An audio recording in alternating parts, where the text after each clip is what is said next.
let's look at the series as a whole. What positives can India take from it?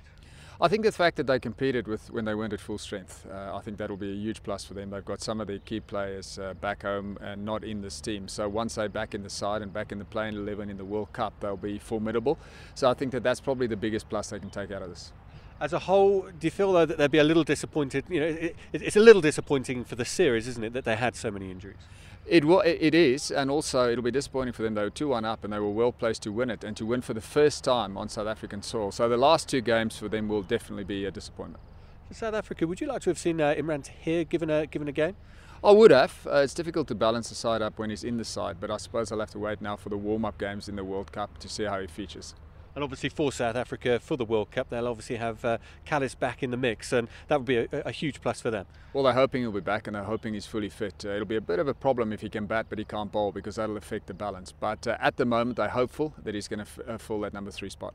Going into this series, South Africa look pretty solid, but they've been shown to have a few vulnerabilities, haven't they? It's a bit strange though, because they played perfectly in Durban. They were quite superb there, and then they went right off the boil in game 2 and 3. But they bounced back well. They were good in Port Elizabeth, and they were very good today.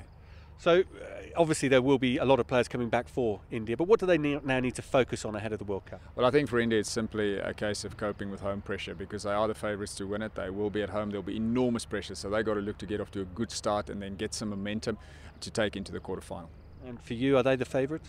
They are at the moment. I think for me there's any of one of 5 teams that can win it. They're probably the favourites, and you've got South Africa, you've got Australia, you've got England in there as well, and Sri Lanka.